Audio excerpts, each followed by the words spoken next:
सत साहिब बहन जी भाषा समझ में आती है, कोई दिक्कत नहीं है। शब्दों की मात्राओं में हेराफेरी हो जाती है, वो कोई बड़ी बात नहीं। परमेश्वर भाव समझा देते हैं कि बहन के कहने के भाव क्या है। और रही बात बहन जी, आपने जो कहा कि भाई आपके रूप में परमात्मा, तो ये तो सही है। खैर बहन जी, परमात्मा अपने भगत का रूप बना के भी अपनी लीला करते रहते हैं। और आज से पहले परमात्मा जब धरती पे एक संत रूप में आते हैं, जैसे परमात्मा ईसा मसीह के रूप में आए, और बहुत सारे और परमेश्वर ने अपने रूप बनाए। सुदर्शन का रूप बना के परमेश्वर ने पांडवों की यज्ञ सफल की। लेकिन यहाँ बहन जी जो स्थिति है वो थोड़ी सी डिफरेंट है। कैसे? क्योंकि आज वर्तमान में परमात्मा तो धरती पे हैं ही हैं पहले की तरह, लेकिन आज परमेश्वर का जो काम है, जिस मकसद से परमात्मा ने आज ये मानव रूप धारण किया है, वो मकसद है जीवों का उद्धार करना, पूर्णतया मोक्ष करना। और उस काम को परमात्मा स्वयं ही करेगा बहन जी। और वर्तमान में परमात्मा किसी भगत का रूप नहीं बनाएगा। वर्तमान में परमात्मा अपना आशीर्वाद देके भगत को सत प्रेरणा करके अपना काम करवाएगा। क्योंकि परमेश्वर पृथ्वी पर एक ही है, और वर्तमान में परमात्मा किसी को भी ऊपर नहीं उठने देगा। क्योंकि वर्तमान में यदि कोई ऊपर उठ गया, यदि कोई इतनी प्रशंसा का पात्र बन गया, तो परमात्मा के लिए फिर एक नई मुसीबत खड़ी हो जाएगी। क्योंकि हम सब सृष्टि में जीव हैं, और जीव हमेशा चमत्कार को नमस्कार करता है। ज्ञान बहुत लेट में समझ में आता है। जैसे परमात्मा ने नानक जी को खड़ा किया, परमात्मा ने मलुकदास जी को खड़ा किया, गरीबदास जी रूप में परमात्मा भगत बन के खुद खड़े हुए, तो देखो उनके नाम से पंथ चल गए। और आज लोग उन पंथों को छोड़ने को तैयार नहीं। आज परमात्मा खुद आके उन पंथों की भी यथार्थ जानकारी दे रहा है कि भाई वो पंथ मैंने क्यों चलाए थे।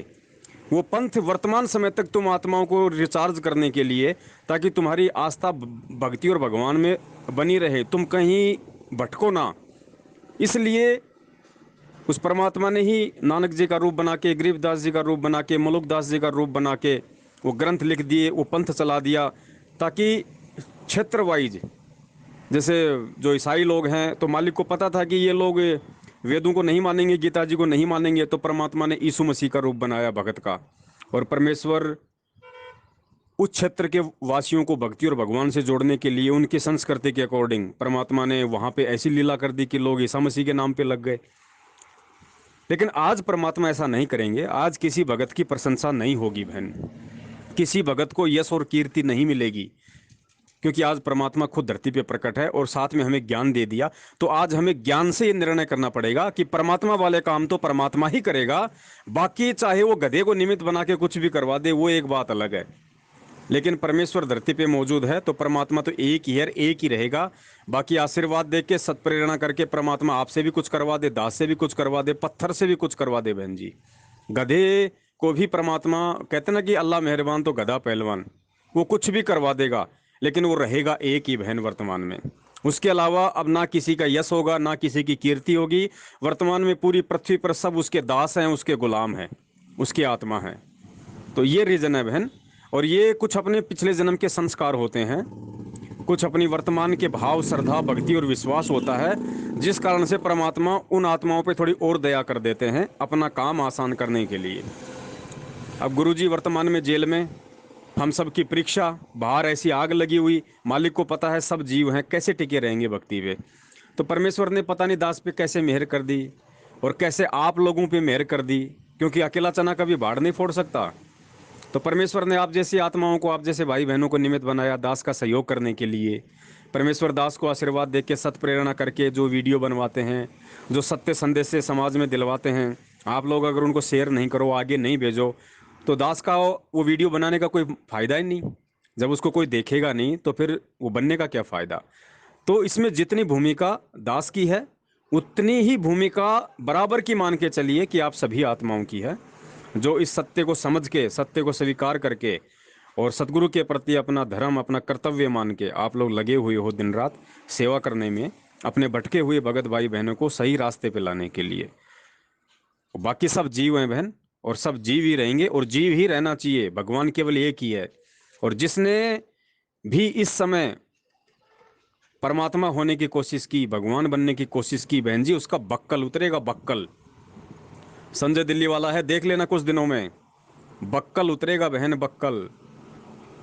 ये मैनेजमेंट हैं, महेंद्र भगोड़ा है, वर्ल्ड कोऑर्डिनेटर देशराज है, और ये जितने भी कोऑर्डिनेटर हैं, नामदान संचालक हैं, और जितने भी वो लोग जो आज भीष्म कर्ण और द्रोण की तरह सब कुछ जानते हुए भी आंख बंद करके बैठे हैं, परमेश्वर एक को भी क्षमा नहीं करेगा। ये मालिक का विधान है। परमात्मा के घर देर है, अंधेर नहीं है बहन जी। बक्कल उतरेंगे, बक्कल।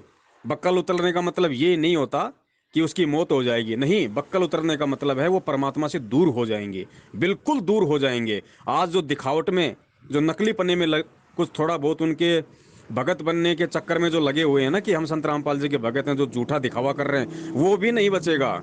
और फिर बक्कल उतरेगा। बक्कल उतरने का मतलब जो परमात्मा से दूर हो गया, फिर उसकी दुर्गतियां होंगी, चाहे इस जन्म में हो, चाहे अगले जन्म में हो, चाहे मानव जन्म में हो, चाहे पशु योनि में हो, क्योंकि ये विधान है परमात्मा का। आज कोई कमी नहीं छोड़ी परमेश्वर ने अपने बच्चों को ज्ञान देने में, समझाने में। और उसके बाद भी जो परमेश्वर के वचनों को नहीं मानेगा, जो परमेश्वर के वचनों पे नहीं चलेगा, बहन जी, उसकी दुर्गतियां होंगी। यहीं इसी जन्म में अपनी आंखों से देख लेना। ये विधान है परमात्मा का विधान, और परमेश्वर का विधान अटल है, टूट नहीं सकता। इसलिए हम सबको मर्यादा में रह के, परमेश्वर को परमेश्वर मान के, सदा परमेश्वर का दास, परमेश्वर का गुलाम रह के, और हमेशा बुरे कर्मों से डर के कि हे परमपिता परमेश्वर, सौपन में भी हमसे कोई ऐसा कुकर्म ना हो जाए मेरे मालिक, जो हम दोषी बन जाएं। क्योंकि ये मन कर्म वचन की भक्ति है। सपने में भी यदि हमने कुछ कुकर्म किया तो उसका भी पाप ये काल हमारे अकाउंट में लिख देगा। क्योंकि जब सपन में यदि हम परमेश्वर का नाम लेते हैं, परमात्मा वो भक्ति हमारे अकाउंट में लिख देते हैं, तो पाप कर्म भी लिखा जाएगा। परमेश्वर कहते हैं, सपने में बैराय के जय कोई कहिए राम, उसके पक्की चामड़ी और मेरे तन की चावड़ी और उसके तन की पाँव, कुछ ऐसी वाणी है परमात्मा की। परमेश्वर कहते हैं, अगर सपने में भी कोई भगत अगर मेरा नाम ले लेगा, मुझे पुकार लेगा, मुझे याद कर लेगा, तो कहते हैं वो भगत मुझे इतना प्रिय है, मैं अपने शरीर की चाम उतार के और उसके जूते बना के मैं अपनी आत्मा को पहना दूं। सपने में बैराय के जय कोई कहिए राम, वाक्य पक्की पावड़ी मेरे तन का चाम। तो बहन, ये परमात्मा अगर इतना दयालु है, इतना मेहरबान है, तो ये परमात्मा विक्र भी उतना ही है। ये परमात्मा वही है जिसने त्रेता में नरसिंह रूप धारण करके और नाखून से हिरण्यकश्यप की छाती फाड़ दी थी। इसको ये ना समझिए कि हमेशा ये लाभ ही लाभ देगा। गुरुजी कहते हैं परमात्मा तो बिजली के समान है। बिजली मर्यादा में रह के लाभ लोगे तो जूस भी पिलाएगा, आटा भी पीसेगा, छाछ भी भिगो के देगा, पंखा भी देगा, एसी भी चलाएगा। और मर्यादा तोड़ोगे तो फिर ये परमात्मा बिजली बन जाएगा। जैसे नंगे तार के हाथ लगाओगे तो फिर करंट मारता दूर फेंक देगा, मौत भी हो सकती है।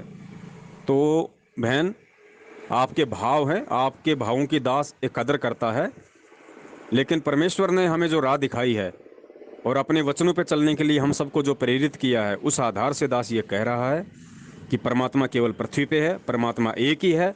और उस परमेश्वर के अलावा आज इस पृथ्वी पे किसी को ना कोई यश मिलेगा, ना कोई कीर्ति मिलेगी, कुछ नहीं मिलेगा।